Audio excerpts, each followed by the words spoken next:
clínica, las complicaciones y su tratamiento. Como definición, tenemos dos. Una es del Instituto Nacional de Cáncer. Para alcoholismo nos dice enfermedad crónica por la que una persona siente deseo de tomar bebidas alcohólicas y no puede controlar ese deseo. Y según el libro Rotondo, se refiere más bien a las consecuencias físicas y mentales que trae este consumo de alcohol. Por ejemplo, cirrosis, encefalopatías, polineuritis, desnutrición. Y tenemos una definición más, que es la dependencia de alcohol. Esta se define como un patrón de consumo compulsivo de esta sustancia determinado por la presencia de 3 o más áreas importantes de deterioro relacionadas con el alcohol en un periodo de 12 meses. Pero principalmente nos vamos a guiar con la primera definición, que es una enfermedad crónica. En la etiopatogenia eh, van a ser, existen siempre teorías no genéticas, sociales, pero según el Rotondo nos menciona que es la suma de todos estos factores el que va a generar el alcoholismo. O sea, el componente genético en una persona más el componente, bueno, del aprendizaje que tiene, el componente sociocultural, el componente, bueno, alteraciones a nivel de estos aspectos de la neuroquímica, o sea, las neuronas que se van a ver alteradas, alteraciones metabólicas y un trastorno en la neurotransmisión. Eso nos indica como componentes o factores que van a generar un alcoholismo. No solamente el factor genético, sino que se tiene que desarrollar junto con alguna situación a nivel, como se puede observar, neurológico y también a nivel cultural, ¿no? Y otros.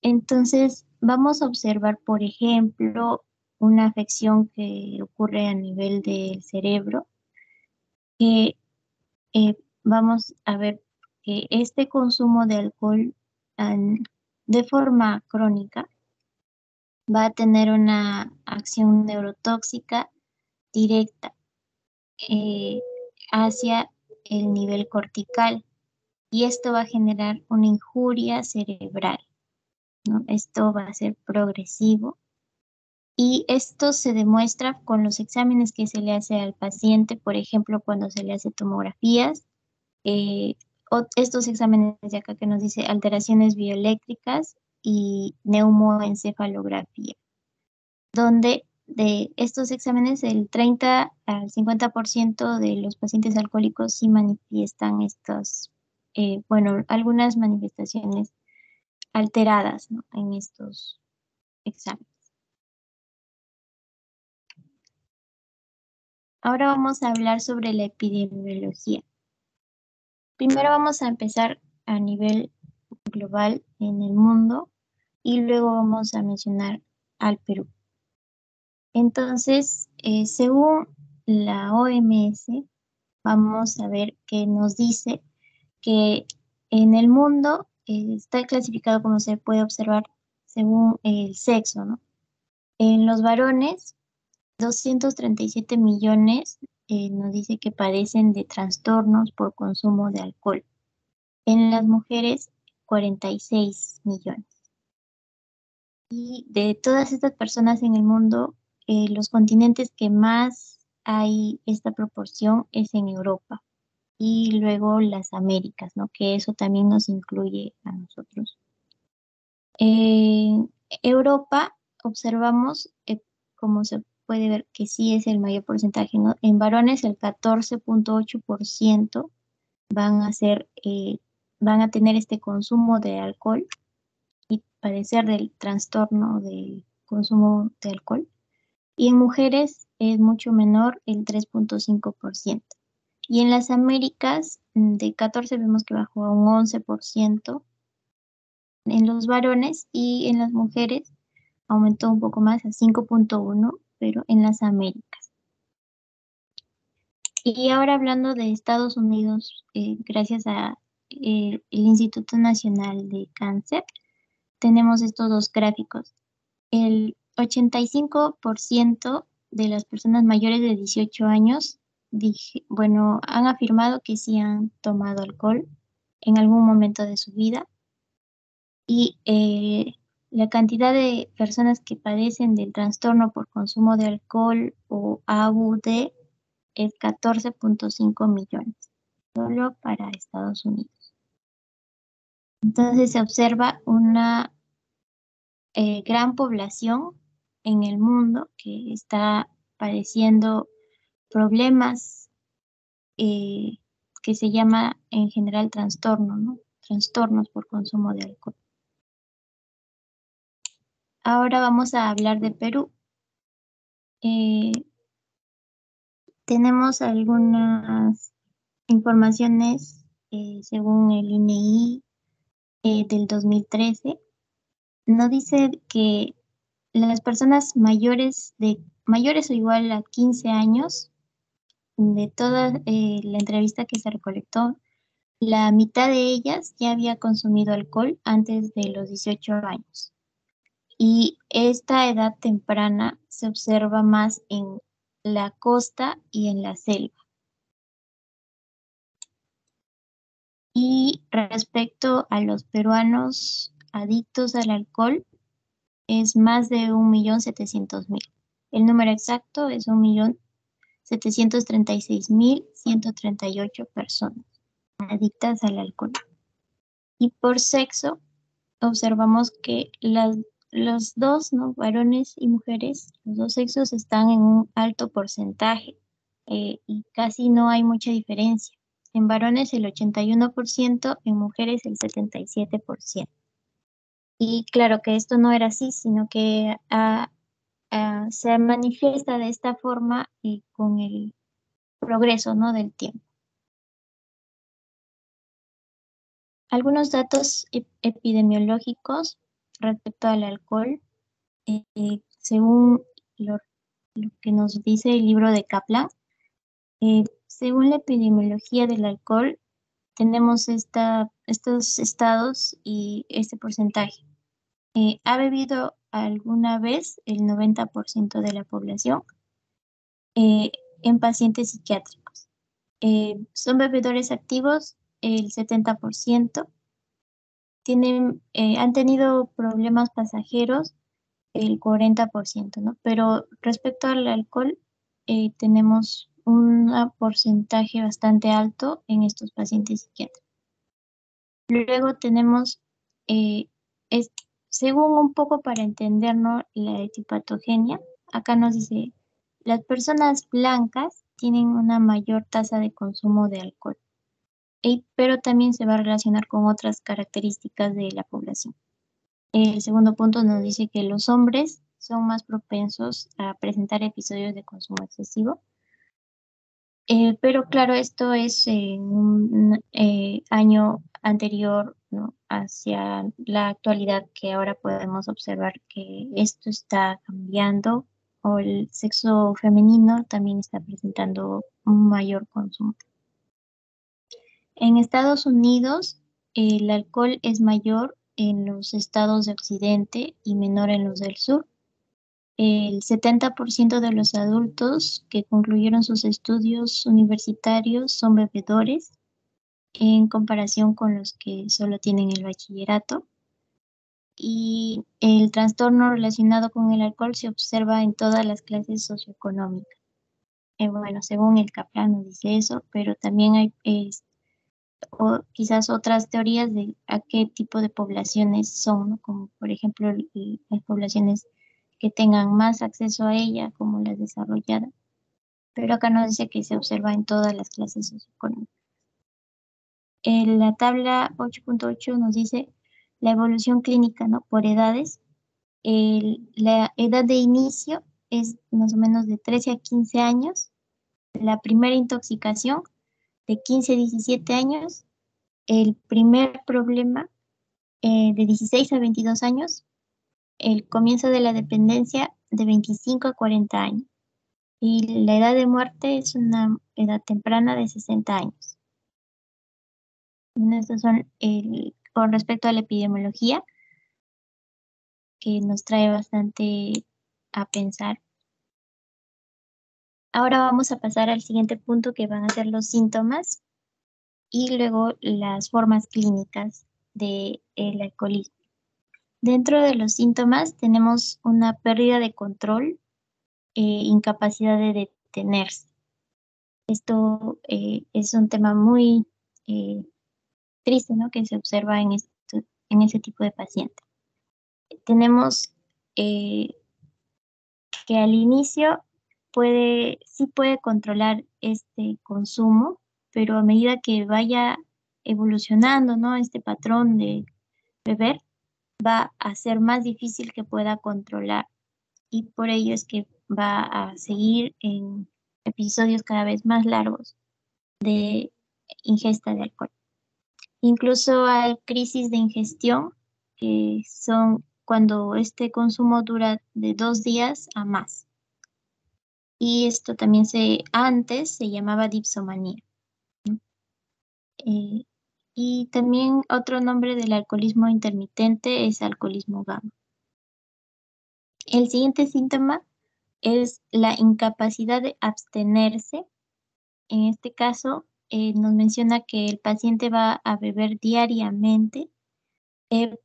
La diferencia acá es que puede controlar la cantidad y hay menos signos de embriaguez,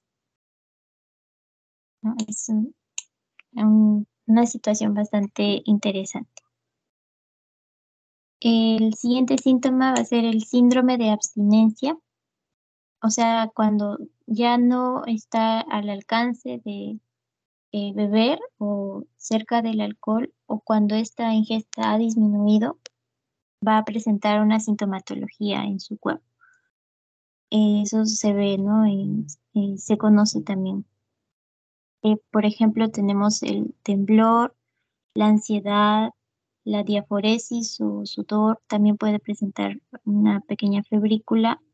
Alucinaciones transitorias, pueden ser auditivas o visuales. Convulsiones, estos y delirio tremens son casos más graves, ¿no? Pero más se van a dar los anteriores, ¿no? Temblor, ansiedad, diaforesis, alucinación. Y esta sintomatología se calma una vez que el paciente ingiere nuevamente el alcohol. Así se puede identificar o observar el síndrome de la abstinencia.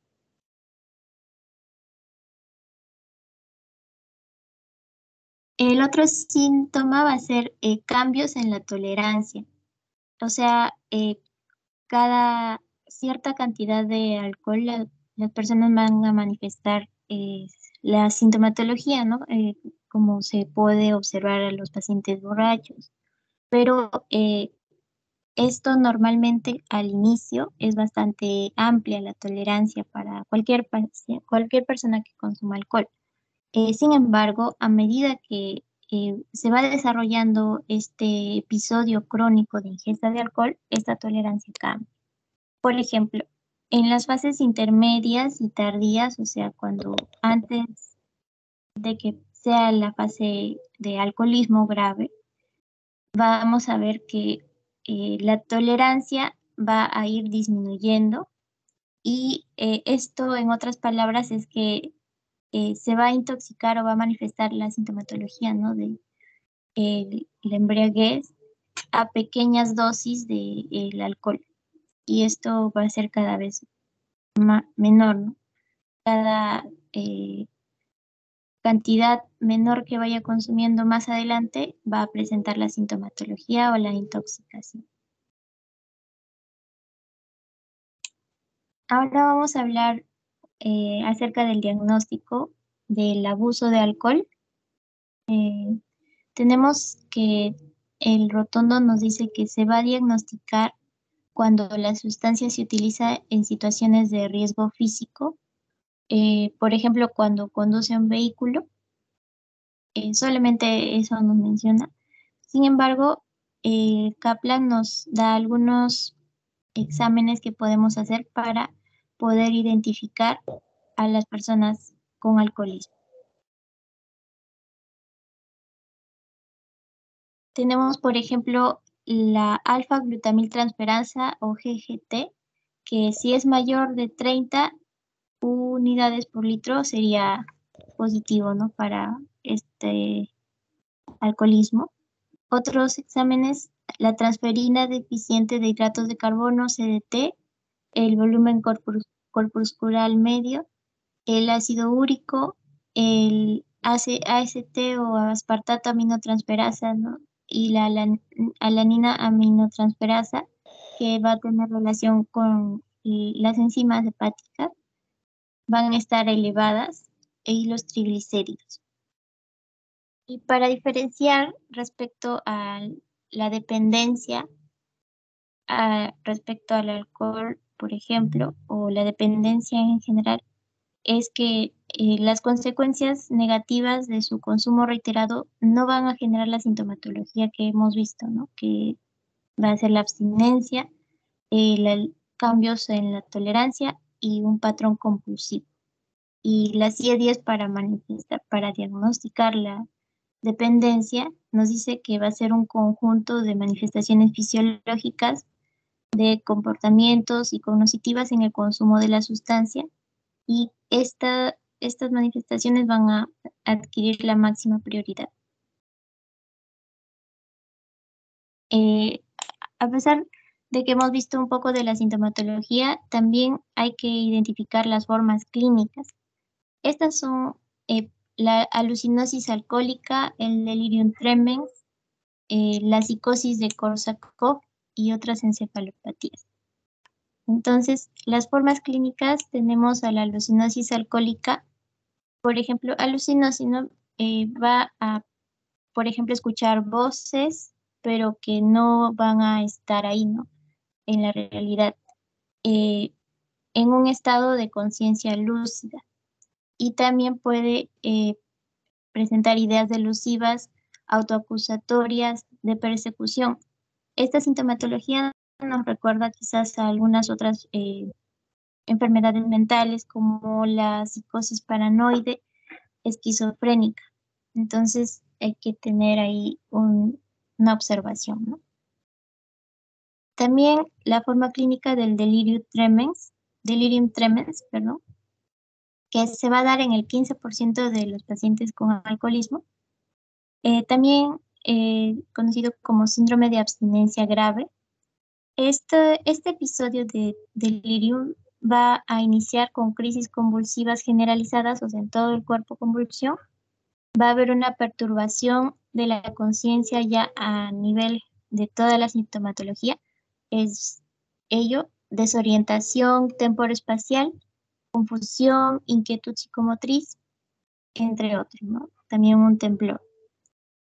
Y el diagnóstico también hay que tratar de observar o sea, igual que en el anterior para diferenciar, ¿no? De la psicosis paranoide, acá hay que diferenciarlo como entre un delirio alcohólico o un coma diabético también por consumo de alcohol, eh, que por ejemplo nos manifiesta con un embotamiento de la conciencia o una disminución en la inquietud psicomotriz. Entonces, otro diagnóstico diferencial. Y la siguiente forma clínica es la psicosis de Korsakoff y otras encefalopatías. Entonces, acá esta psicosis de Korsakoff es cuando se presenta una manifestación a nivel neurológico, como vamos a verlo en la sintomatología y en los diferentes tipos de encefalopatías, y también va a presentar una desnutrición crónica y a su vez una carencia dietética de vitaminas, principalmente la vitamina B o del complejo B. Se va a dar en el 5% de los pacientes, o sea, es un porcentaje menor, y en pacientes que tengan más de 50 años, más o igual, ¿no? De 50 años. ¿En qué va a consistir? En cuanto a los síntomas, es que va a alterarse la fijación, va a tener fabulaciones, esto quiere decir que va a tener un síndrome amnésico confabulatorio, eh, también puede haber una polineuritis que más adelante va a desencadenar a una demencia alcohólica. Y en cuanto a las encefalopatías alcohólicas, son estas tres, ¿no? El síndrome de Wernicke, síndrome de Marchafava-Bignami y una atrofia cerebelosa alcohólica.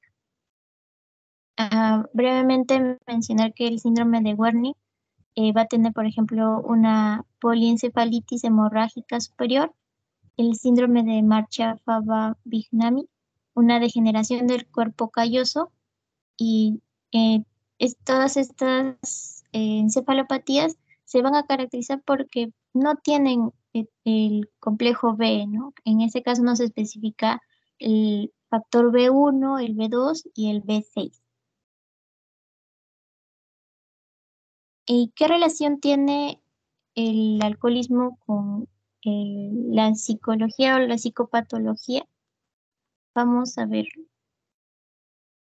Eh, Vamos a observar, ¿no? Que estos pacientes se caracterizan porque tienen una baja tolerancia a la frustración y también tienen una incapacidad para manejar la tensión y también para manejar el estrés, ¿no? Acá, por ejemplo, podemos ver una persona que está pasando por un momento difícil y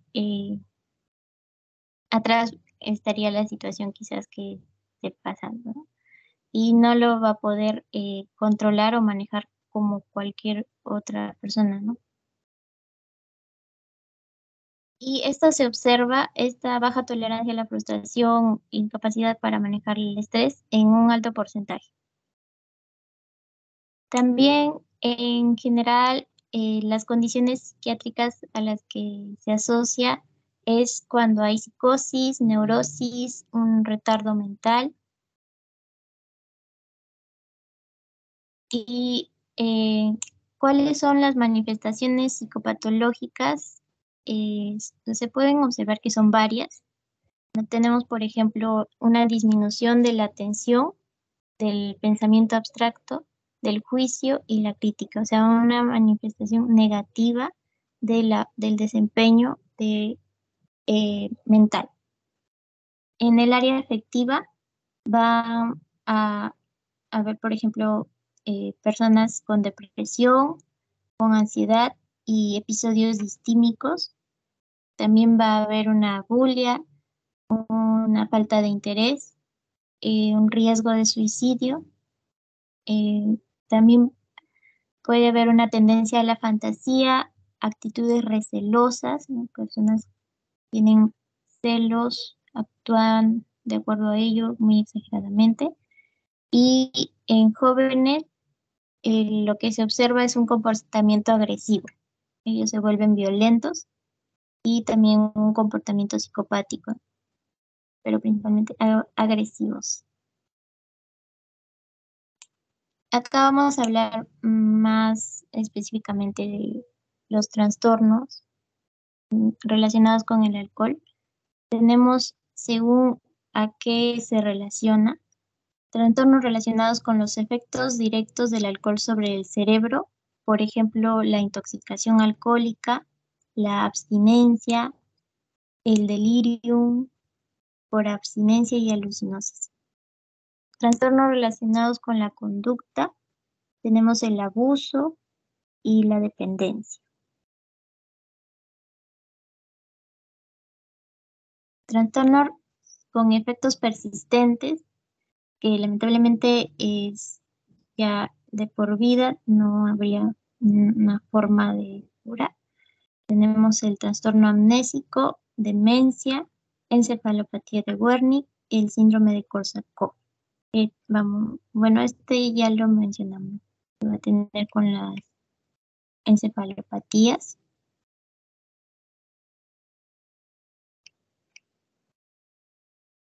Y van a también presentarse síndromes prodrómicos típicos, aparte otra forma de clasificar según eh, ello es síntomas prodrómicos, por ejemplo, el insomnio, los temblores y el miedo.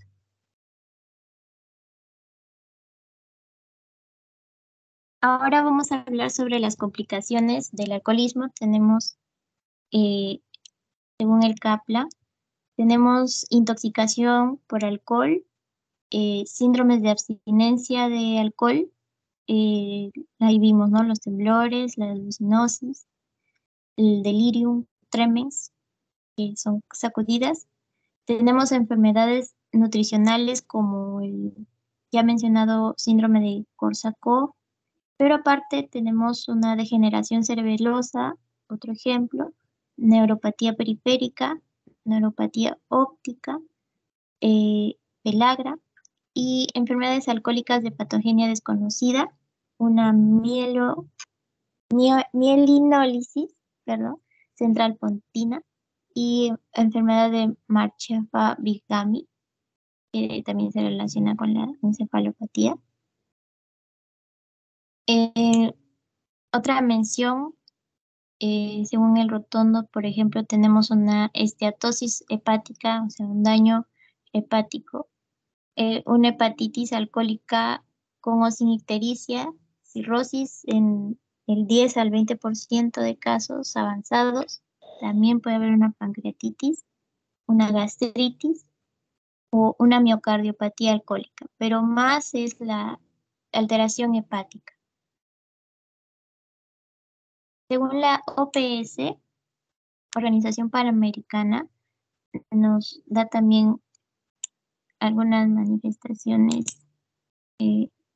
a nivel, por ejemplo, cerebral, y lo que ya vimos, intoxicación por alcohol, trastornos debidos por alcohol, lagunas mentales, accidentes ACVs o accidentes cerebrovasculares, delirio. Luego, respecto al hígado, nos menciona una inmunidad reducida al COVID, una infección por el VIH-Sida, o sea, más vulnerable, ¿no? Eh, También daño al páncreas o una pancreatitis. A nivel eh, del, de los gónadas, un comportamiento sexual de riesgo, un embarazo no planificado, ITS, deterioro de la fertilidad, abortos naturales. Hay también estudios que nos mencionan cómo está relacionado el consumo de alcohol con el aborto. Eh, Aborto espontáneo, nacimiento prematuro, a nivel del colon, cáncer colorectal, en el estómago, gastritis, úlceras, ya que este componente tiene también sustancias nocivas que van a dañar la pared y cáncer de mama. A nivel de el área oral de la garganta, por ejemplo, cáncer de la cavidad bucal, cáncer de orofaringe, cáncer de esófago, cáncer de laringe. O sea, sí tiene bastante, eh, bueno, numerosas órganos que se van a ver comprometidos, ¿no? Solo por un consumo de alcohol. Tenemos acá, para seguir viendo, ¿no?, lo peligroso que es, las enfermedades sistémicas como hepatopatías, encefalopatía hepática, enfermedades gastrointestinales como el síndrome de mala absorción, síndrome postgastrectomía, cardiovasculares, pero esto es en un 1% nada más, trastornos hemáticos, anemia, infecciones, ¿no? Vimos el menor sistema inmunológico como potente o que pueda responder bien a las infecciones, hipotermia, hipoglucemia, hiperglucemia, entre otros. Y finalmente vamos a hablar sobre el tratamiento. El Rotondo nos menciona los objetivos. La rehabilitación del paciente a través de actividades como la reeducación, la readaptación, la reinserción social. Y es importante para lograr este objetivo que no consuma el alcohol, o sea, que esté en abstinencia absoluta. Entonces, el primer paso va a ser la desintoxicación y el tratamiento del síndrome de la abstinencia, ¿no? Obviamente, si le retiramos el consumo de o esta bebida, va a manifestar el síndrome de la abstinencia, manifestaciones somáticas. Y para ello también hay que tratar. Entonces, lo normal que se debe hacer, ¿no? Va a ser un cuidado general. Si es que tuviera alguna complicación, obviamente tratar la complicación y eh, estos pacientes van a recibir un tratamiento especial. Deben de, en primera instancia, ser hospitalizados, ¿no? Para lograr esta importante abstinencia y mayor control del paciente. Y en cuanto al manejo del síndrome de la abstinencia, por ejemplo, dice que esto va a ser mayor, o sea, la sintomatología que presente va a ser alta en las 24 horas. Y nos da algunas recomendaciones como barbitúricos, psicotrópicos, depresores del sistema nervioso central, como las benzodiazepinas. Y más adelante, en los días posteriores, va a ir disminuyendo. Así se maneja normalmente la abstinencia, ¿no? Entonces, las primeras 24 horas va a ser de más observación. Ahora, respecto a las complicaciones y cómo manejarlas, tenemos para el delirium tremens, que tiene que ser hospitalizado. El tratamiento sería como un tratamiento general para el alcoholismo, pero no hay que abusar de los hiposedantes, porque esto generaría delirio. Se pueden usar tranquilizantes menores, una infusión de dextrosa, una solución hidrosalina. Obviamente no vimos la alteración nutricional que puede tener el paciente y por ello el manejo de esta va a ser con la solución hidrosalina. También vimos el nivel o el complejo B que no va a haber en el paciente o va a estar muy bajo, entonces se daría también este suplemento vitamínico. Para las convulsiones tenemos a la fenitoína, al diazepam, y como vimos que son susceptibles a las infecciones, si hubiera una infección, antibióticos. Y también se pueden hacer exámenes, ¿no? Para ver el hígado cómo está, TGO, TGP y también tomografías. Para el caso de alucinosis, se puede dar antipsicóticos, nos dice la tioridazina, 300 miligramos diarios. Para las encefalopatías, no como el Korsakoff, vemos que es bastante importante la vitamina B, ¿no? Y que esta carencia va a generar estas encefalopatías. Entonces, ahí se debe de dar esta carencia, o sea, se debe de dar el complejo B como la tiamina. Y esos pacientes sí tienen buen pronóstico. En general, para las complicaciones médicas es un manejo interdisciplinario adecuado. Acá Kaplan nos da este cuadro, ¿no? Para ver qué fármaco podemos usar. Para el temblor y la agitación leve, un clordiazepóxido, 25 miligramos. Para la alucinosis, lorazepam, de 2 a 10 miligramos. Para las crisis convulsivas, diazepam. Para el delirium tremens, lorazepam. Y el siguiente tratamiento es el tratamiento de la dependencia. Eh, Nos menciona que es bastante importante este manejo para lograr, ¿no?, los objetivos de la terapéutica del alcoholismo. ¿A qué se refiere con este tratamiento? Más que nada y la conducta, ¿no? O sea, ver otros aspectos, no solamente somáticos, sino relacionales. Tenemos la terapia de conducta, la rehabilitación. En la terapia de conducta, por ejemplo, eh, manejar los reflujos condicionados y la teoría del aprendizaje. eh, Acá se va a hacer bueno, yo lo veo como un poco un método agresivo porque se usan fármacos para que puedan generar efectos adversos una vez que se consuma el alcohol, ¿no? Y de esa forma eh, se daría la teoría del aprendizaje, ¿no? Por castigo. Tenemos el clorhidrato de apomorfo, la emetina, el antabus, carbamida cálcica, el metronidazol. En cuanto a la rehabilitación, más que nada los grupos de apoyo que van a tener también bastante importancia en estos pacientes que prácticamente está muy mal ese ámbito, ¿no? De las relaciones. El objetivo es mejorar las relaciones justamente, el reajuste de la dinámica familiar y la recuperación de la actividad laboral.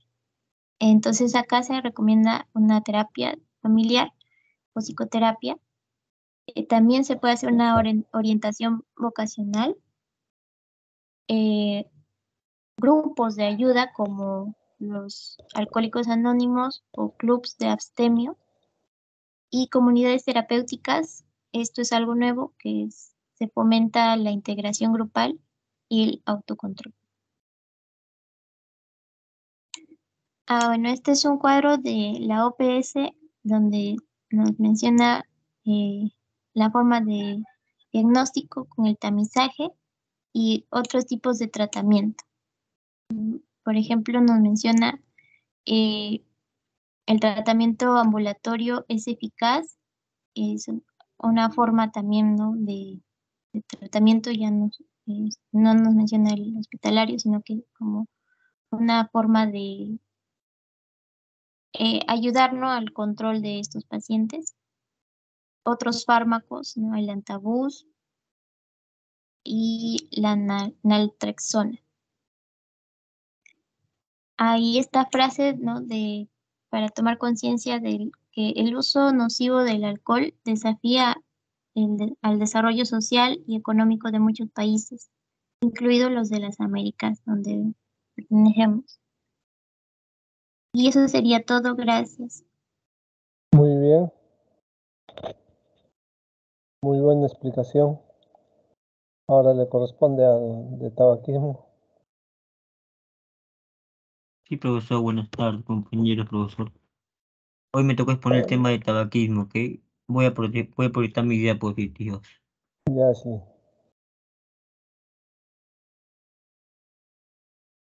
Ya está. Ya bueno, comenzamos. Tabaquismo, ¿no? Según la fuente bibliográfica, ¿no? O según lo que, lo que se sostiene en el campo médico, que no hay, no hay un umbral de consumo.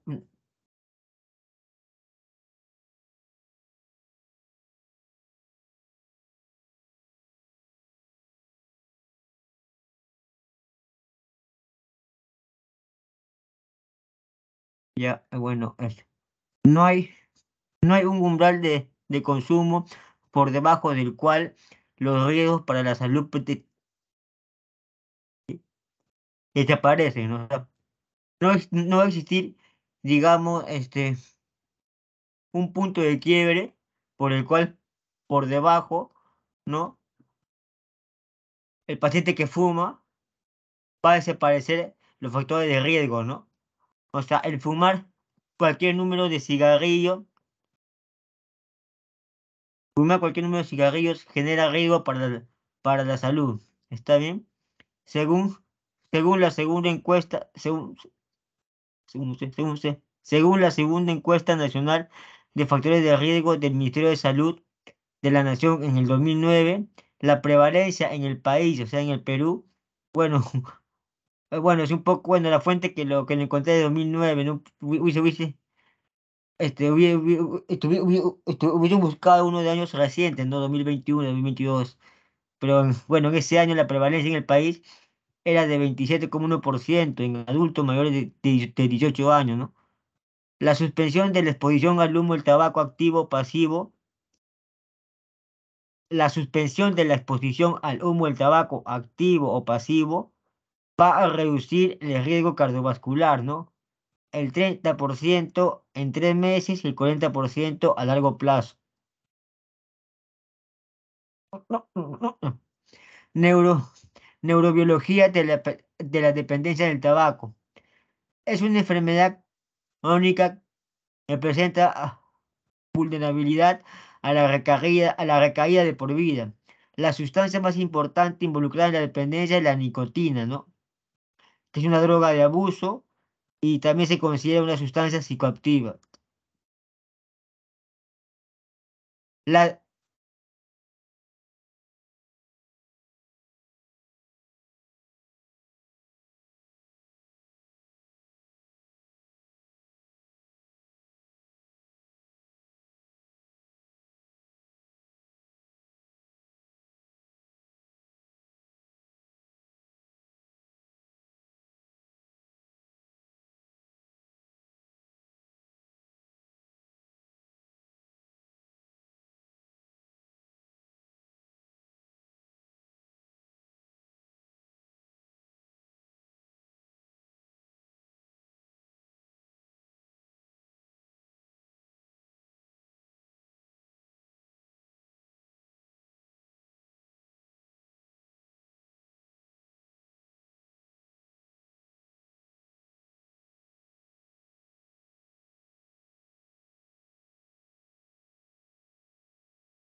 Se fue la diapositiva.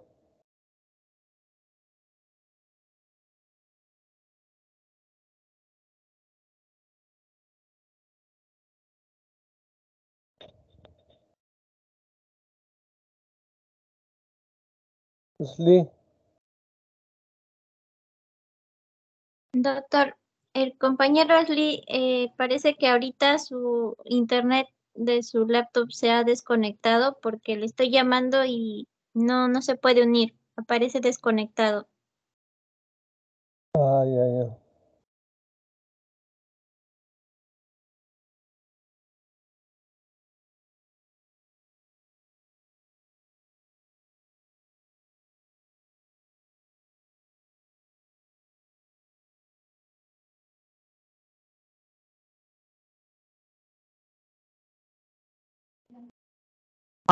Aló chicos, disculpe, lo que pasa es que se me acabó la batería y lo tuve que conectar de nuevo. Pero ya lo conecté y mientras prende todo eso ya hacemos, ¿no? Pues yo estoy acá de nuevo, conectar de nuevo, ¿ya? Disculpe, disculpe. Estaba baja la batería y lo tuve que conectar de nuevo y mientras se apaga y se prende, demora 5 minutos por lo menos. Pues ya, lo voy a conectar de nuevo, ¿ya?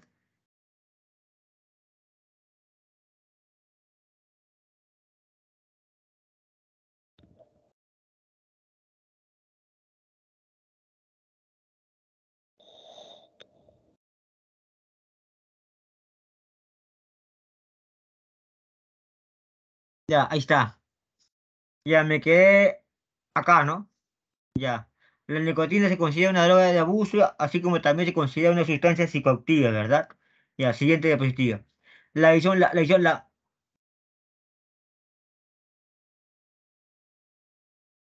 La adicción está caracterizada por la compulsión a la búsqueda y al consumo, la pérdida de control en el consumo, el craving, que se define como la emergencia en el consumo por la aparición de síntomas displacenteros. ¿Ya? Ahora, existe un síndrome de retiro o de abstinencia, ¿no? Que es cuando el paciente deja de fumar, ¿no?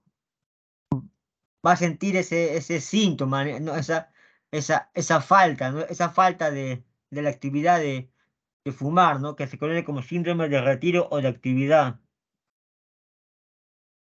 ¿Ya? Las enfermedades cardiovasculares relacionadas con el tabaco, o sea, como le había dicho anteriormente, ¿no? El hábito del tabaco va a ser un factor de riesgo para que genere diversas enfermedades, ¿no? Pero principalmente en el aparato cardiovascular es donde va a ser,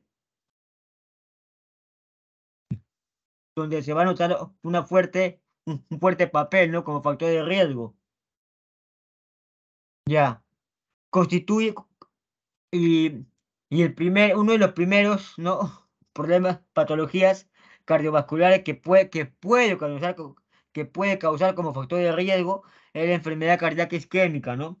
Que contribuye en un 54% a todas las muertes de causa cardiovascular.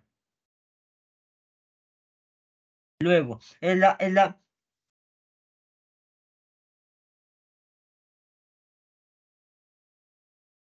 es la, es la mayor causa de muerte por el cigarrillo. Ajá, es la mayor causa de muerte por el cigarrillo. ¿Cuál? La enfermedad cardíaca isquémica. Otra patología cardiovascular es la muerte súbita, que se da por un aumento de la adhesividad plaquetaria y liberación de catecolaminas, que causa, no, o sea, la fisiopatología sería la trombosis aguda y promoción de la ectocopía ventricular, lo que es una arritmia, ¿no? Los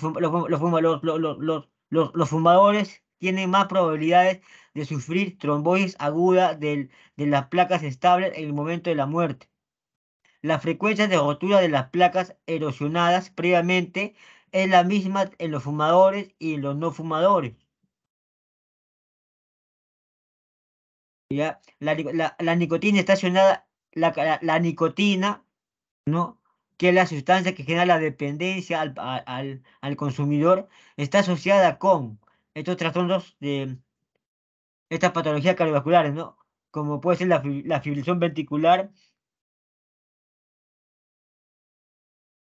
las extrasístoles ventriculares, la taquicardia, la fibrilación ventricular, las arritmias supraventriculares, el aumento de la frecuencia cardíaca por la reducción del tono vagal. ¿De acuerdo? Otra patología cardiovascular es la insuficiencia cardíaca, ¿no? Según un estudio que se hizo, que se denomina el estudio NHANES,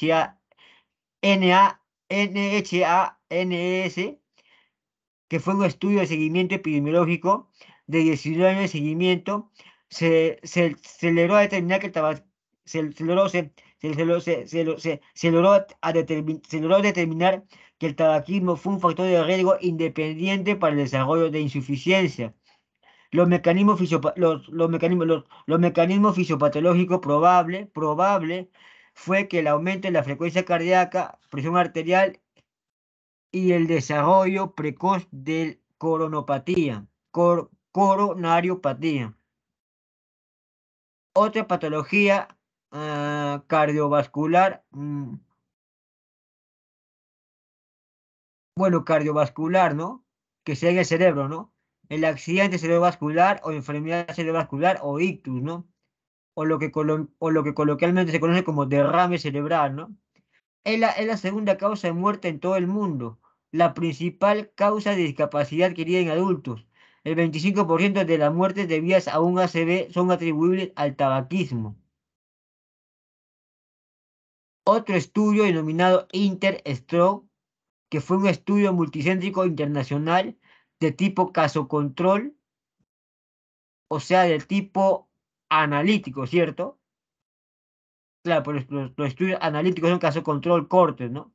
diseñado para establecer la asociación de factores de pacientes con ACV.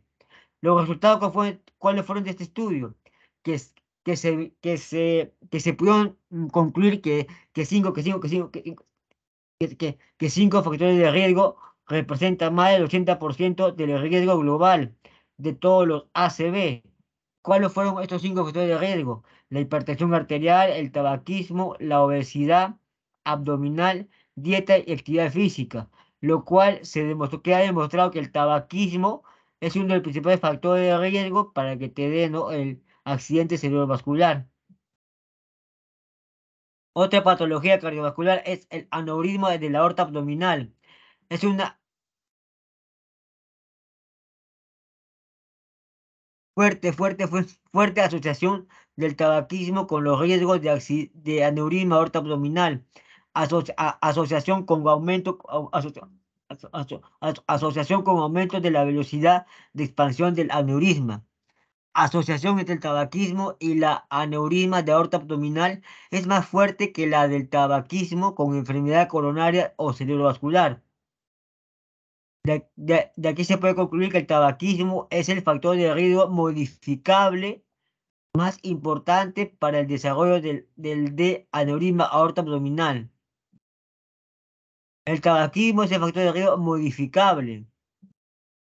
O sea que si el tabaquismo, ¿no? Si el médico logra, ¿no?, aconsejar al paciente que deje de fumar, ¿no?, el factor de riesgo se va a disminuir, de modo que tiene menos probabilidad de que el paciente desarrolle, ¿no?, el aneurisma de aorta abdominal. Otra patología cardiovascular es la enfermedad vascular periférica, que es el factor de riesgo más importante para la progresión de la enfermedad vascular periférica. Frecuencia de amputación de miembros inferiores es el doble en comparación con los no fumadores.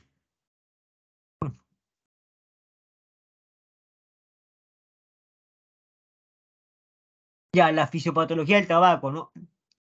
La fisiopatología del tabaco, o sea, todos esos procesos metabólicos, ¿no?, que van a hacer, ¿cuáles van a ser? Primero se van a generar se van a generar los radicales libres. Esto van a ocasionar la activación de los neutrófilos, monocitos, linfocitos y plaquetas, que a su vez ocasionan el aumento del estrés oxidativo, que causa la formación de la placa de aterosclerosis. Todo esto ocasiona disminuye la disponibilidad del óxido nítrico, lo cual disminuye la vasodilatación, la inflamación, la peroxidación lipídica, la activación plaquetaria y la regulación protrombótica. Bueno, creo que hasta ahí terminó, ¿no? Yo puse, ¿no?, cuáles son las patologías cardiovasculares que te generan, ¿no? Que, que, que el consumo del tabaco se convierte como un factor de riesgo, ¿no? Para que te ocasione, ¿no? Bueno, y ahí terminé, ¿no? Bueno, muchas gracias. Muy bien, muy bien. Han expuesto sobre dos drogas legales, que es el alcoholismo y el tabaquismo. Y ahora vamos a ver en teoría otro tipo de drogas también, que son las drogas ilegales, es decir, que están prohibidos su venta.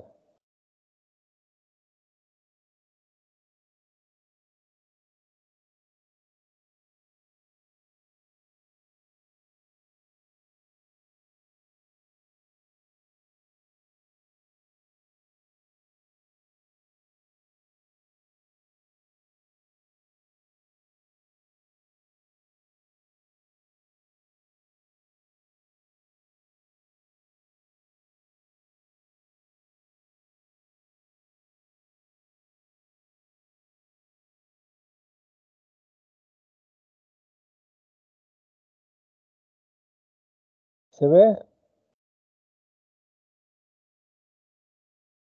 Sí, ¿Se doctor. ve, Cecilia? ¿Se ve, no? Sí se ve, Oh, doctor. ya. Entonces, la adicción y la salud mental, la farmacodependencia o adicción en general. Es un estado psicofísico caracterizado por el consumo reiterado y continuo de una sustancia a fin de experimentar los efectos que produce o bien para evitar los síntomas desagradables que se presentan si no se consume. ¿Sí? O sea, esa es la definición de farmacodependencia o adicción. Ahora, según la CI10, tenemos del F10 al F19 los trastornos mentales del comportamiento debido al consumo de sustancias psicotropas. El F10 es debido al consumo del alcohol, que ya lo han expuesto. F11, trastorno mental del comportamiento debido al consumo de opioides. El F12, debido al consumo de cannabinoides. El F13, debido al consumo de sedantes o hipnóticos. El F14, debido al consumo de cocaína. El F15, debido al consumo de estimulantes, incluyendo la cafeína. El F16, debido al consumo de alucinógenos. El F17, debido al consumo de tabaco, que también ya lo han expuesto hoy día. El F18, trastorno mental debido al consumo de disolventes volátiles. Y el F19, trastornos mentales del comportamiento debido al consumo de varias sustancias psicotropas.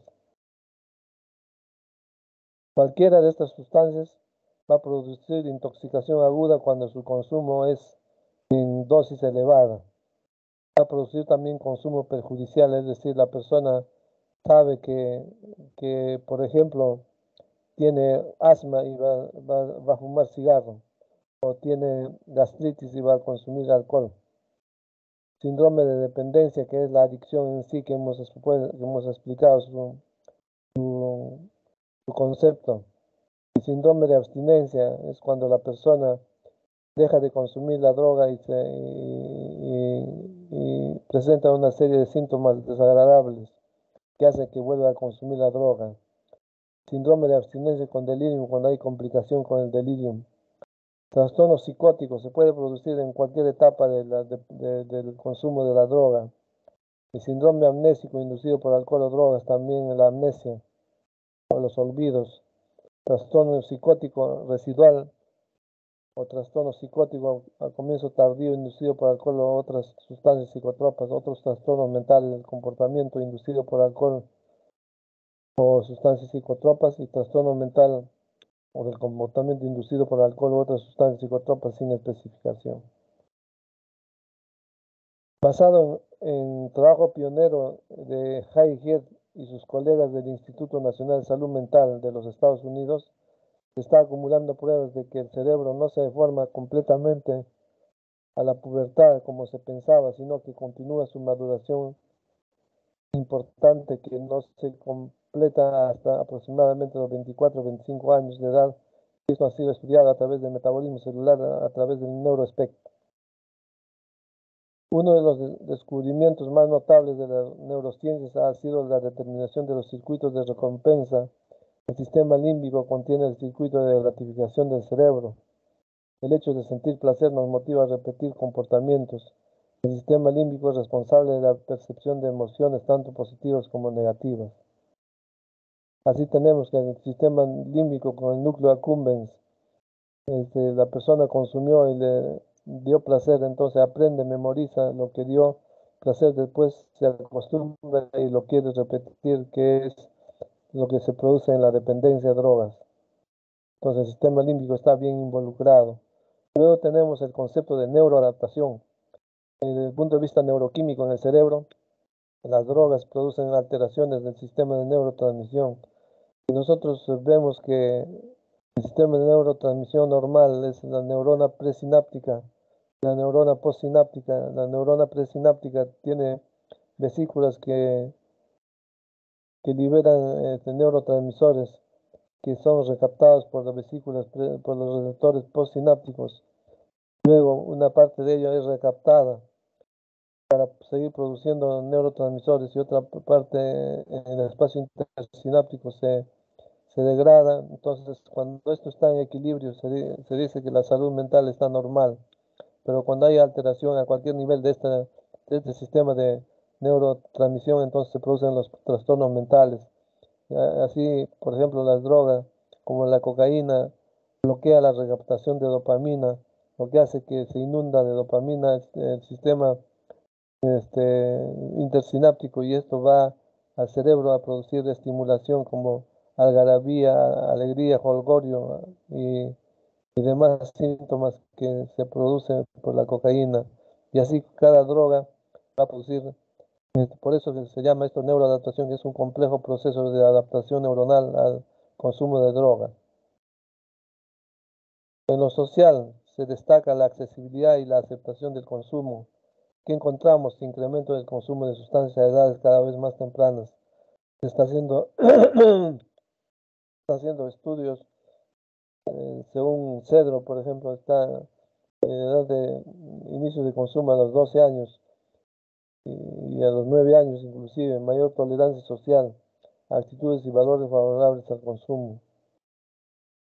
A nivel individual, baja autoestima, necesidad urgente de aprobación social, alto nivel de búsqueda para experimentar nuevas sensaciones que puede llevar a realizar conductas antisociales. Feldman en 2006 indica que este nivel de incongruencia entre las necesidades interiores y el mundo que los rodea puede llevar a los jóvenes al vacío existencial, a un sentido de la vida, que es refugiarse en la droga. La familia que se observan relaciones afectivas pobres, mala comunicación, familias disfuncionales y problemáticas, coexistencia de consumo familiar de drogas también, tanto los hermanos o algún miembro de la familia que también consume droga. Indicadores de riesgo son muchos, ¿no? El aislamiento excesivo, la ausencia de relaciones afectivas, la depresión, los conflictos y estresores psicosociales, etc. Etapas de la dependencia a droga. Tenemos la etapa experimental. Es la etapa en la que la persona, como su nombre lo indica, experimenta el consumo de la droga, ya sea porque desea él experimentar o porque le invitaron o porque simplemente deseaba saber cómo es la acción de la droga en su mente, en su cuerpo, pero después lo deja, es decir, ya no sigue consumiendo, queda solamente en la etapa experimental. En la fase de habituación, el consumo es más frecuente cada fin de semana, 2 días o, o más consumo. También se caracteriza en la fase de habituación por pertenencia de grupo, es decir, se reúnen solamente con personas que consumen droga o microcomercializan la droga. También tenemos el ritual de consumo, es decir, hace una situación durante el día donde consume licor en unas circunstancias y situaciones especiales. Luego tenemos la dependencia, que es la neuroadaptación que hemos explicado al principio y que requiere pues la adicción a la droga con su abstinencia, la falta de control y la falta de abstención. Acá se produce la psicopatización, es decir, el deterioro personal secundario al consumo de drogas, y puede producir a la persona que se vuelva mentiroso, cínico, irritable y agresivo. Deterioro somático porque se descuida de su nutrición y se dedica a la droga. Psicosis inducida por droga, que ya les he dicho que en cualquier momento puede producirse una psicosis. Y el desenlace terminal, la persona que consume la droga continúa consumiendo hasta llegar a la cárcel o cometer homicidio o terminar como parásito de la sociedad, solamente viviendo para la droga y nada más. No es productivo. Vamos a explicar los tres grupos de drogas: las drogas depresoras del sistema nervioso central, las drogas estimulantes del sistema nervioso central y los psicodislépticos o alucinógenos. Entre las drogas depresoras del sistema nervioso central tenemos el alcohol, los opiáceos, la cannabis, los inhalantes, los tranquilizantes y barbitúricos. En cuanto al alcohol, las drogas depresoras del sistema nervioso central, cuyos efectos son adormecimiento, tranquilidad, anestesia, producen sensaciones agradables a la vez que eliminan, calman o amortiguan sensaciones molestas, los dolores, la ansiedad, la tensión, la angustia. Tenemos el alcoholismo, que ya lo han explicado en el seminario. El alcoholismo, para ser considerado como trastorno mental, tiene que cumplir las siguientes características: adaptación del metabolismo celular al etanol, tolerancia progresiva, síntomas de abstinencia y falta de control o incapacidad de abstención. Podemos dividir dos grupos de bebidas, las bebidas fermentadas y las bebidas destiladas. Las bebidas fermentadas, tenemos la cerveza que se obtiene por fermentación de la cebada. Tiene una concentración de alcohol baja de 4 a 6%. Los vinos de mesa y los vinos generosos de 10 a 13% y de 15 a 18% se obtiene por fermentación de la uva. También tenemos otro tipo de droga como el guarapo, que es por fermentación de la caña de azúcar, o el masato, que es por fermentación de la yuca, etc. Luego tenemos las bebidas destiladas, que pasan un proceso de destilación y tienen un porcentaje de concentración más alto de alcohol, entre 30 a 40%. Entre ellos tenemos el ginebra, el ron, los aguardientes, el vodka, el brandy, el whisky. Y tenemos también el pisco, que no está allí considerado, la lámina, que llega a un 45% de concentración de alcohol. Fases del alcoholismo. Tenemos la fase prealcohólica. La fase prealcohólica, según Jelinek, que estudió a 2000 alcohólicos, dura 2 años. La persona se centra a beber licor por cualquier motivo, para calmar sus penas, para calmar sus angustias. Bebe por tristeza, bebe por alegría, y solamente se dedica al alcohol. La segunda fase, la fase prodrómica, dura de 2 años a 5 años. En esta fase, la persona se embriaga, ya toma con más frecuencia, y la característica principal en esta fase prodrómica es el palimpsestos, o sea, los olvidos que sufre la persona después de estar embriagada y cometer algún tipo de actitud durante su embriaguez, y luego se olvida cuando se despierta. Luego tenemos la tercera fase, la fase básica o crucial, que dura de 5 a 10 años. Acá lo que prima es la embriaguez y la falta de tolerancia. La persona, falta de control. La persona toma un vaso de vino o un vaso de cerveza y se va de largo.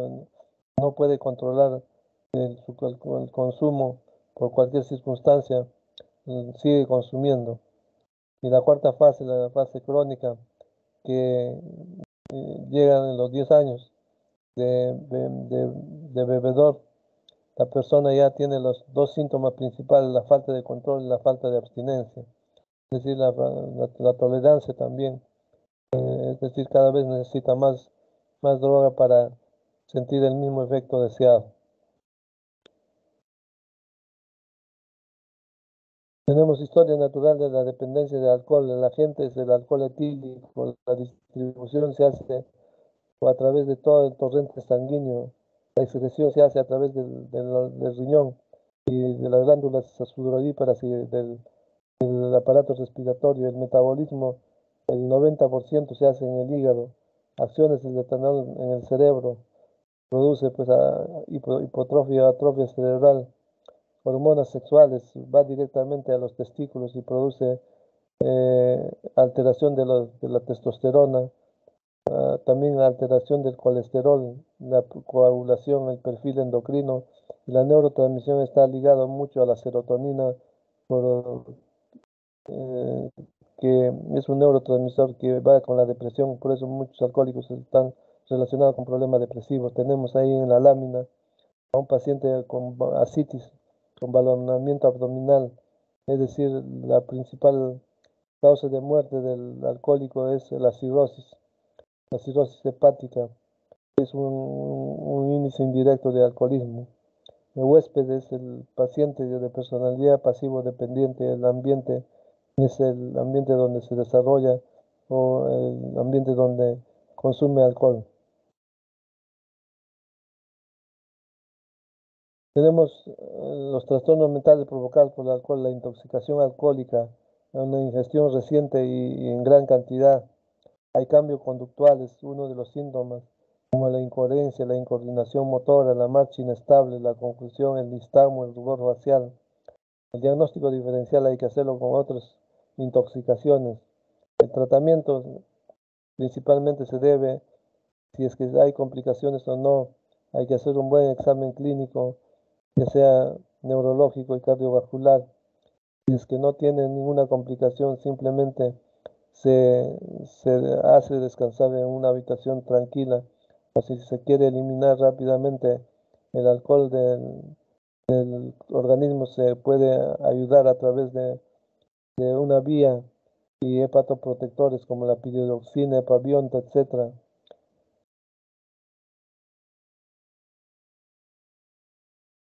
Intoxicación alcohólica idiosincrática o intoxicación patológica.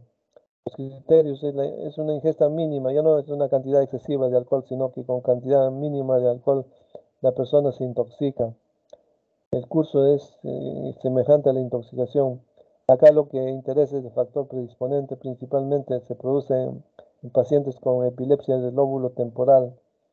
Diagnóstico diferencial hay que hacerlo con otro tipo de intoxicaciones. Y el tratamiento es igual que la intoxicación por alcohol. El síndrome de abstinencia alcohólica, que también ya lo han expuesto en el seminario, se debe a la disminución o control del consumo que da una serie de síntomas desde temblores, ansiedad, diaforesis hasta convulsiones.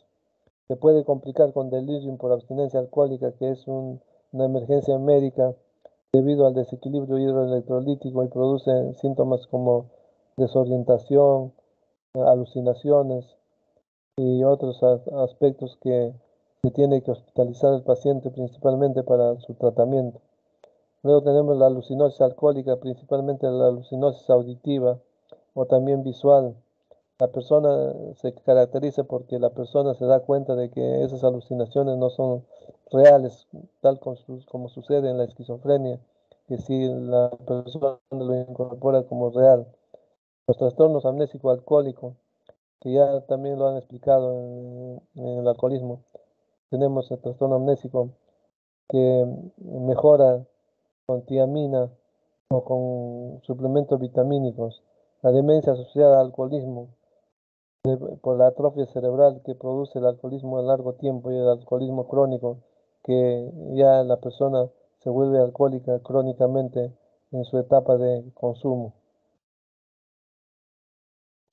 Luego tenemos otro depresor del sistema nervioso central que es el opiáceo.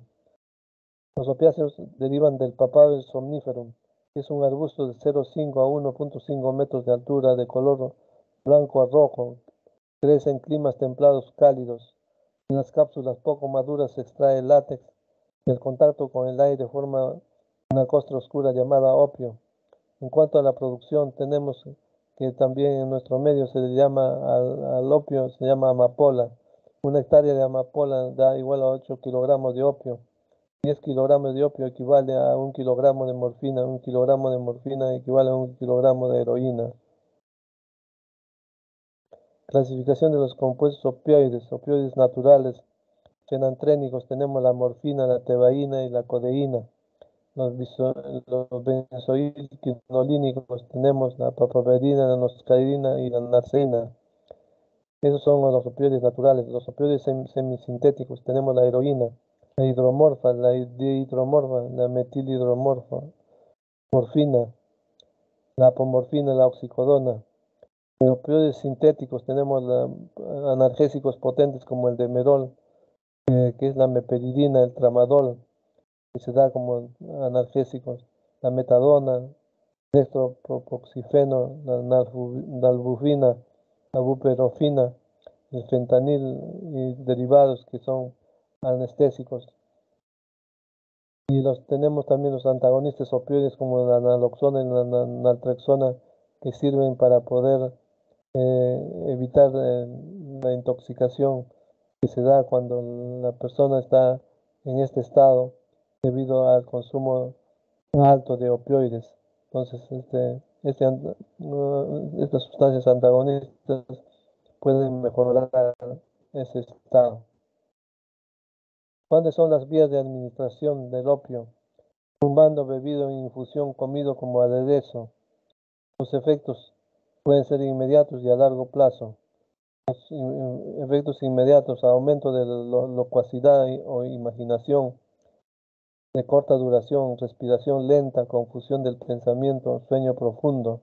A largo plazo, deterioro notable de todos los niveles, ausencia de hambre, estreñimiento severo, disminución de los fluidos corporales, disminución de la tensión arterial, disminución de la libido, percepción constante de frío, aislamiento con menoscabo de las relaciones interpersonales. Tenemos el síndrome de abstinencia a opioides. En estado inicial puede haber lagrimeo, sudoración, bostezos, rinorrea, inquietud y ansiedad. En fase intermedia, temblores, dolores musculares, irritabilidad, piloerección, dilatación pupilar, agitación psicomotriz. En fase final, diarrea, náuseas, vómitos, eyaculación espontánea, fuertes dolores, calambres y fiebre. Como ven, son molestias muy fuertes por las que el paciente nuevamente vuelve a consumir el opio para calmar todas estas molestias y así se perpetúa el consumo de cualquier sustancia con síndrome de abstinencia. Luego tenemos el cannabis o la marihuana, derivado del cannabis sativa, cultivo zona cálida como Oriente Medio y Lejano, gran parte del África, zona central del norte y Suráfrica. La sustancia activa es el alcaloide denominado 9-delta tetrahidrocannabinol.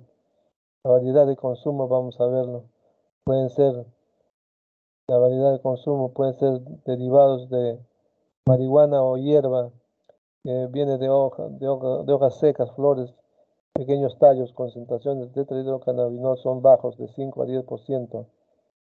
En cambio, en forma de hashish o chocolate, cuando es prensado, la resina de la planta hembra, dando lugar a un bloque de color marrón, tiene una concentración mayor de tetrahidrocannabinol hasta de un 20%. Aceite de hashish, mezcla de resina con algún disolvente como acetona, alcohol o gasolina, el cual se evapora en parte dando lugar a una mixtura viscosa cuya proporción de tetrahidrocannabinol son muy elevadas, hasta un 85%. Vías de administración: puede ser comido, inhalado o bebido, o en otras formas de presentación. Efectos inmediatos: sensación placentera inicialmente, calma y bienestar, aumento del apetito, euforia, locuacidad, enrojecimiento de ojos, dificultad en los procesos mentales complejos, alteraciones de la percepción temporal y sensorial. A largo plazo o tardío, depresión y somnolencia. Vemos acá el síndrome motivacional. Disminución de la capacidad de concentración, disminución de la memoria, efecto cancerígeno, el doble que el tabaco, alteraciones del sistema reproductor, alteración del sistema inmunológico. El tetrahidroxicannabinol atraviesa la barrera placentaria, por eso hay que tener en cuenta que cuando hay una madre que es consumidora de marihuana, hay que tener cuidado que pueden nacer hijos bajos de peso, óbito fetal o también bebés con síndrome de abstinencia.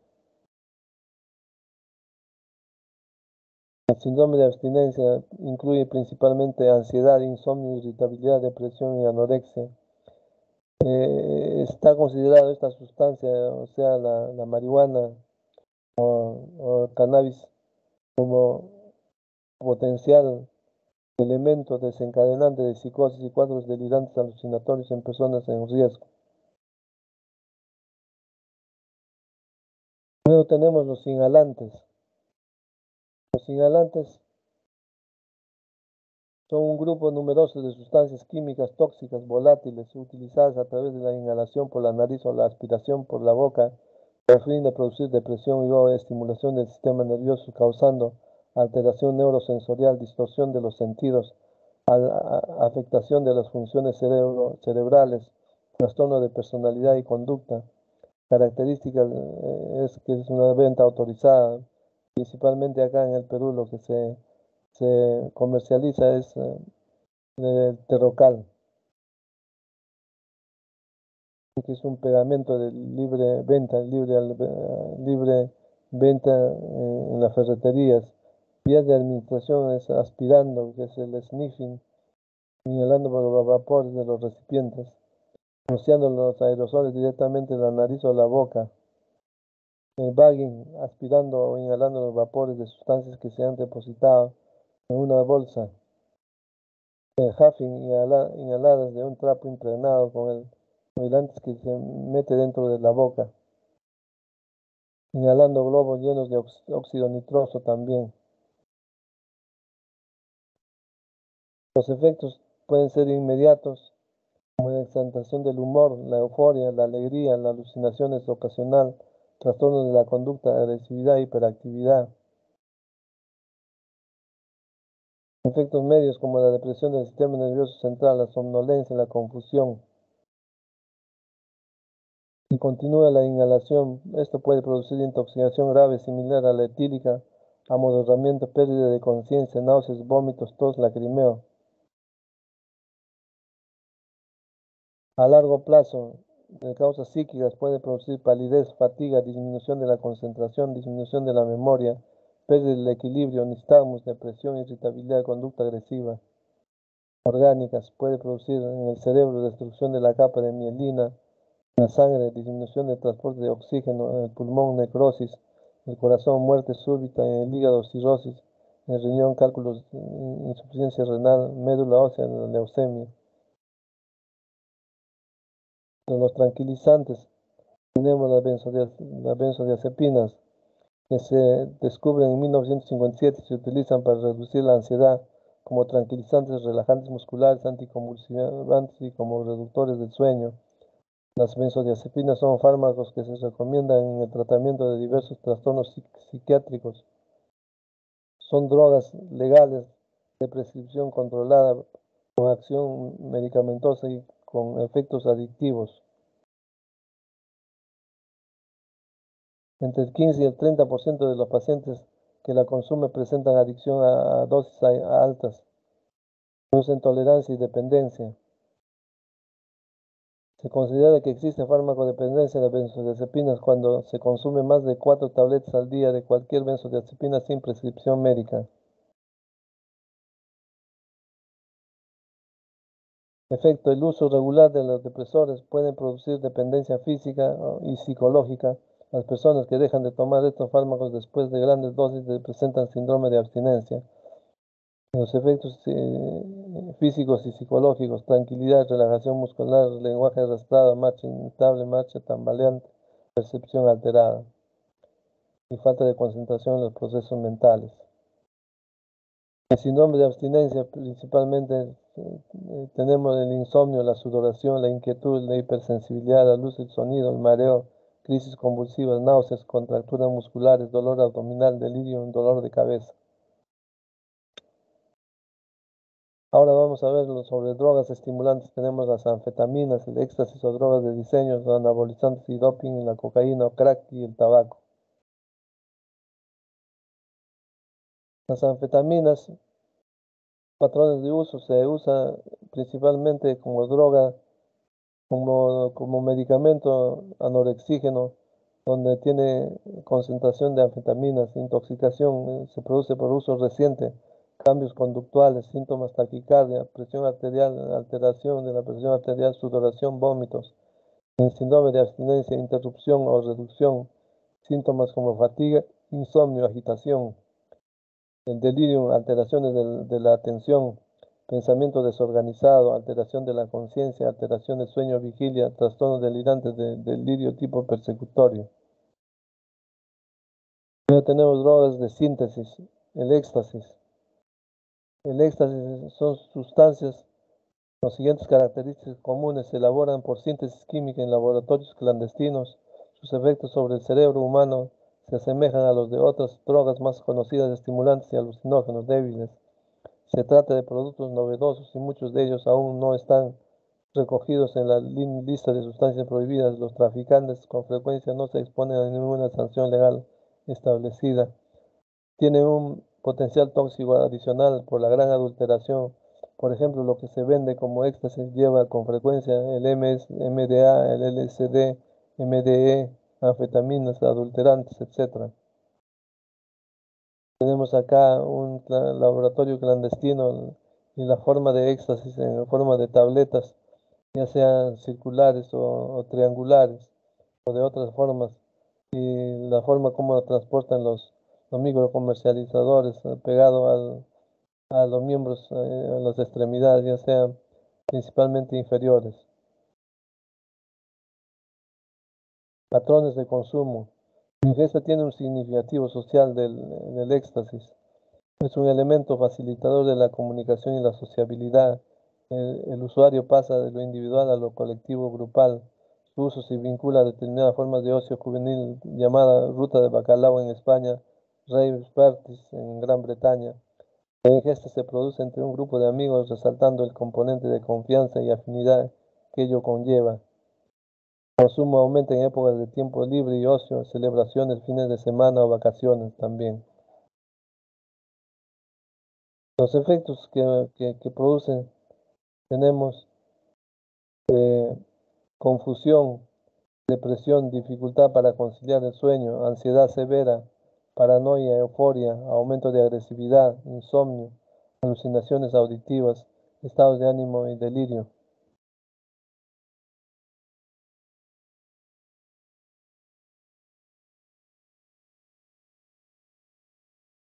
Desde el punto de vista de los efectos físicos, tenemos tensión muscular, náuseas, visión borrosa, provoca movimientos oculares rápidos, mareos, aumento de presión arterial, aumento de ritmo cardíaco, aumento de temperatura corporal, daño neurológico, reducción en el apetito, aumento en la actividad física.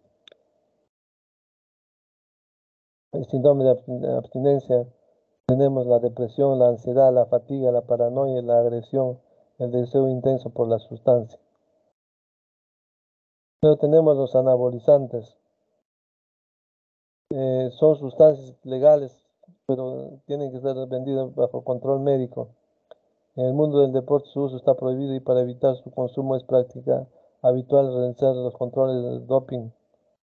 Pero su resultado positivo de los controles pueden arruinar la mejor carrera deportiva. Por ejemplo, tenemos a John Muller, campeón de esquí del Reino Unido, que perdió la corona por haber sido positivo al doping. Así tenemos también Paolo Guerrero, un jugador que también dio positivo a cocaína, entre comillas, pero que luego fue rehabilitado porque se hizo las investigaciones, pero de todas maneras se arruina la carrera de las personas, sobre todo deportistas. Patrones de consumo. Los anabolizantes se toman oralmente o se inyectan en el músculo, nunca en la vena. Se suele tomar junto con otras drogas al mismo tiempo. Stacking, siguiendo ciclos a un periodo de uso, sigue otro de abstinencia. La mayoría de la gente usa los anabolizantes o anabólicos esteroides para incrementar la masa, potencia y resistencia muscular, entrenar con más dureza, reducir el tiempo de recuperación tras el esfuerzo físico. Los efectos físicos: incremento del riesgo de ataques cardíacos, aparición de acné. En el hombre puede causar infertilidad, reducción en el tamaño de testículos, crecimiento de los pechos. En la mujer puede ocasionar voz grave, crecimiento de vello corporal, crecimiento de clítoris. Algunos efectos en la mujer pueden ser irreversibles. Cáncer de hígado, ataques cardíacos, engrosamiento del ventrículo izquierdo del corazón. Efectos psicológicos: alteración del estado de ánimo y agresividad, depresión, cambios severos en la conducta, manía, delirio. Tenemos luego la cocaína, que es derivado del eritrocilon coca, que es una planta, un arbusto aproximadamente de 1 metro de altura, puede ser productiva de 30 a 40 años, con 4 a 5 cosechas al año. El principio activo es el alcaloide, que es la cocaína. Lugares de cultivo en Sudamérica. Tenemos las variedades de hoja de coca: la boliviana, la colombiana, la peruana. La hoja de coca más la maceración con queroseno y ácido sulfúrico va a dar la bazuca o pasta básica de cocaína. Esto más el éter, más el ácido sulfúrico y la gasolina van a dar el clorhidrato de cocaína, que con el bicarbonato van a dar el crack. Clorhidrato de cocaína más éter más calor fuerte va a dar el freebase o base libre. La vía de administración inhalada, efecto máximo de los 10 segundos, ahí está mal. 10 segundos y dura 60 minutos. Inhalada. La fumada, la base libre o crack, efecto máximo de 8 a 20 segundos y dura de 8 a 10 minutos. Inyectada, efecto máximo en 15 segundos y dura de 15 minutos. Clorhidrato de cocaína, efectos de su consumo a corto plazo, dosis moderada, produce ausencia de fatiga, de sueño y de hambre, exaltación del estado de ánimo, mayor seguridad en sí mismo, prepotencia, disminuye las inhibiciones y el individuo suele percibirse como una persona sumamente competente y capaz. A largo plazo, puede producir complicaciones psiquiátricas como irritabilidad, crisis de ansiedad, disminución de la memoria y la capacidad de concentración, psicosis cocaínica, apatía sexual o impotencia, los trastornos nutricionales, la bulimia y anorexia nerviosa, alteraciones neurológicas, cefaleas, accidentes cerebrovasculares como el infarto cerebral. La base libre o crack semejante al clorhidrato de cocaína, pero mucho más potente con más riesgo para el individuo. Al inicio, euforia, exagerada sensación de bienestar, excitación sexual. Más tarde, depresión, irritabilidad, angustia, insomnio, disminución del apetito, aumento de la frecuencia cardíaca, aumento de la tensión arterial, gran poder adictivo y produce síndrome de abstinencia rápida.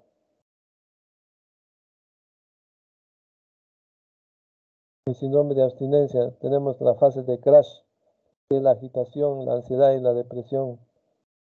Dura de 9 horas a 4 días. Entonces, luego tenemos la fase anhedónica o de privación, dura de 1 a 10 semanas, donde principalmente hay desinterés, desmotivación, pero hay una gran compulsión intensa por consumir la droga. Luego la fase de extinción del comportamiento, después de 10 semanas, desaparece la compulsión por el consumo. Luego tenemos la abstinencia después de 10 semanas, después de 2 meses y medio, que generalmente no se produce porque las personas vuelven a consumir la droga y la abstinencia se logra después de un tratamiento a largo plazo. Dependencia a nicotina, que también ya lo han explicado hoy día en el tabaquismo. Sin embargo, acá la composición y el tabaco y la combustión del cigarrillo tiene más de 4.000 sustancias, muchas de ellas nocivas, más de 400 son tóxicas, más de 40 son cancerígenas. Tenemos las sustancias que en la fase gaseosa, el dióxido de carbono en el tabaco, monóxido de carbono, óxido nitroso, metano, acetaldehído, isopreno, acetona, cianidina de hidrógeno, 2-butanona, tolueno, acetonitrilo, acroleína. Tenemos el amoníaco, el benceno de metilnitrosamina, nitrosopirrolina, nitrobenceno. Como ven, son sustancias, muchas de ellas muy nocivas y luego cancerígenas. En la fase de partícula, tenemos el alquitrán, el agua, la nicotina, el fenol, catecol, el pireno y el benzoapireno principalmente. El monóxido de carbono está relacionado con la lesión de la pared vascular. Los carcinógenos, tenemos el benzoapireno, las nitrosaminas, el cadmio, etc. Los efectos de la nicotina, efectos cardiovasculares y produce la adicción. El tabaco y la adicción. Nicotina es una droga con igual o mayor poder de adicción que la cocaína o la heroína. El 65 a 70% de los fumadores quieren dejar la adicción, pero no lo pueden. Solo menos del 3% podrán dejarlo sin ayuda.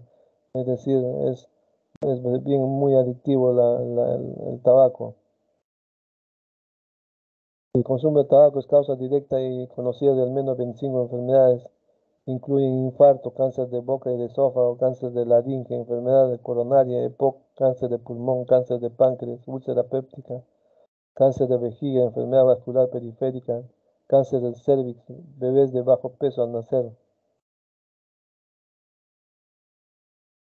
Tabaquismo es la primera causa de cáncer.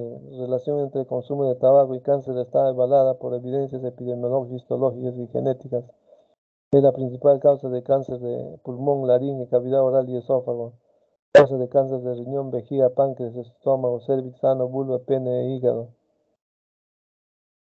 El aire contaminado del humo del tabaco afecta a las personas que no fuman también.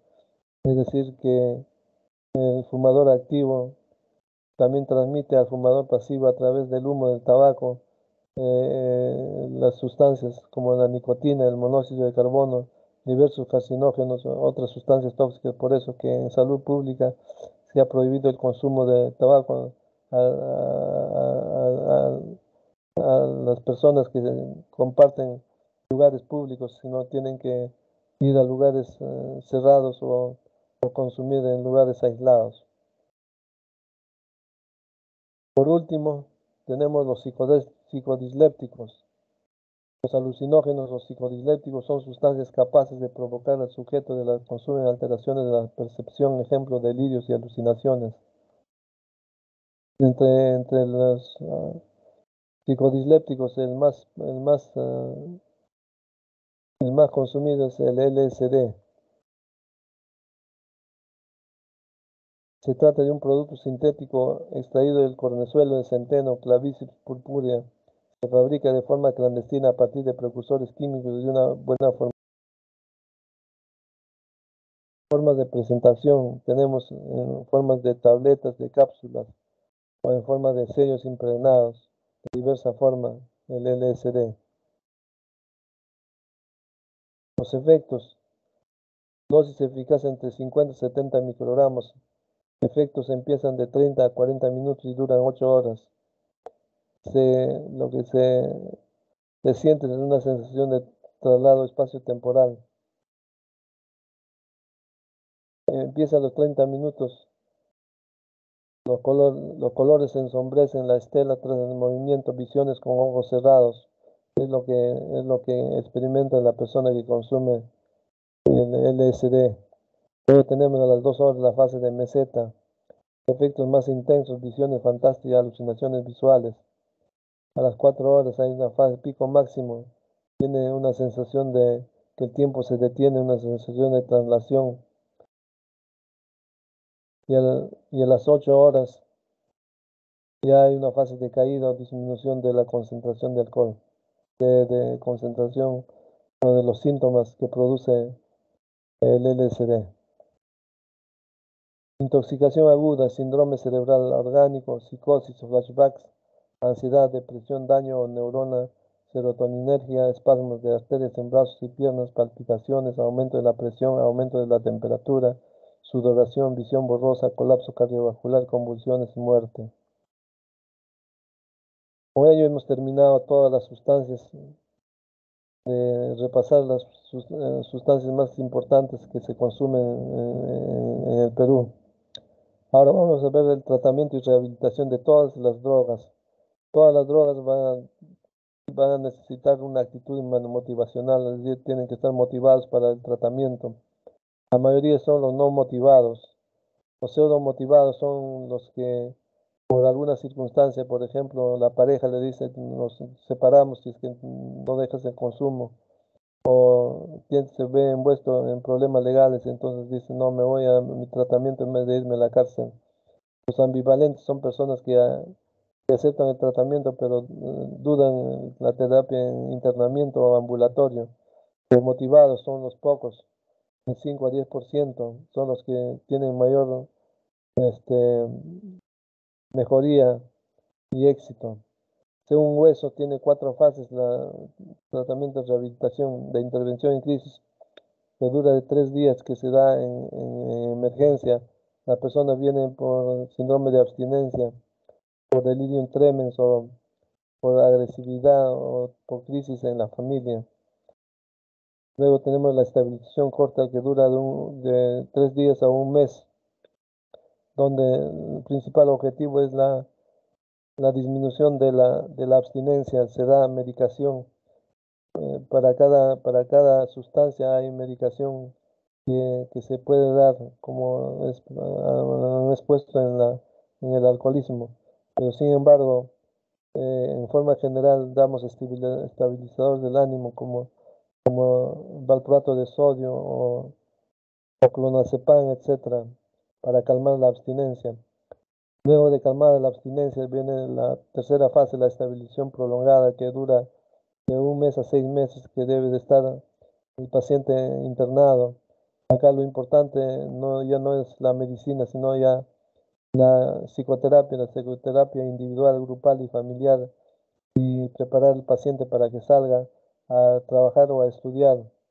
Y luego viene la fase de rehabilitación, que dura de 2 años a 5 años, donde el paciente sale a la familia, al seno familiar, a trabajar o a estudiar, y que regresa a su programa de tratamiento, se aúne a otros grupos como Alcohólicos Anónimos, Narcóticos Anónimos, Síndrome de Abstemios, etc. Y para terminar la clase, tenemos la prevención del abuso de drogas, tenemos la prevención primaria, la prevención secundaria y la prevención terciaria. Lo más importante es la prevención primaria, la prevención en la familia, es decir, la educación en la familia respecto al consumo de drogas. La prevención escolar, hemos dicho que generalmente empieza a edad temprana, entonces hay que educar a los educadores, a los profesores, darles la, la, la capacitación necesaria para que puedan ellos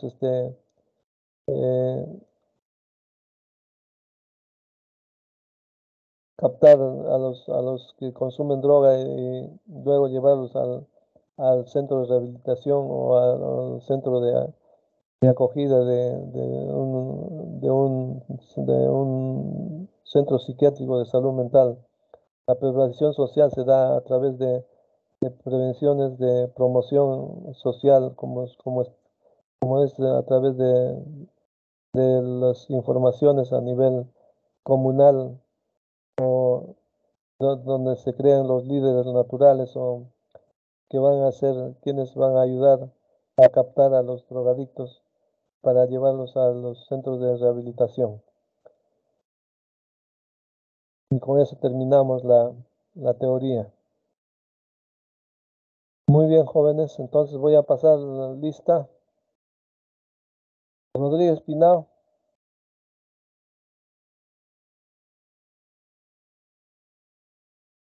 Romero Cerrón Ido. Buenas tardes, doctor. Presente, Romero. Romero Guadalupe Celia. Santana Romero Adrián. Presente, doctor. Ya, Esli Torres Ángel. Esli ha expuesto, ¿no? Tello Colmenares Jean-Pierre.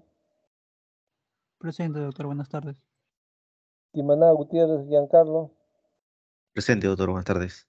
Doctor Díaz Milagros. Presente, doctor. Buenas tardes. Torres Corrales Fanny. Presente, doctor. Buenas tardes.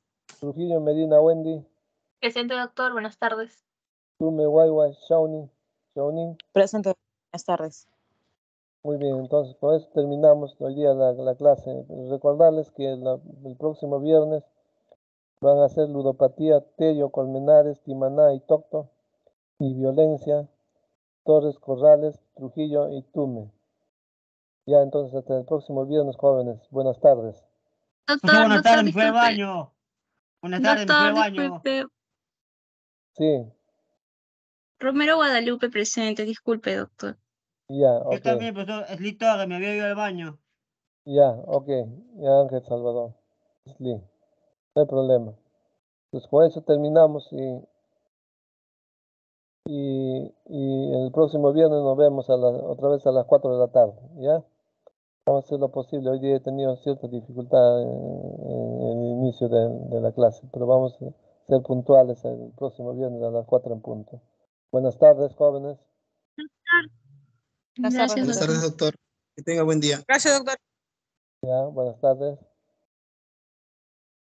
Gracias, doctor.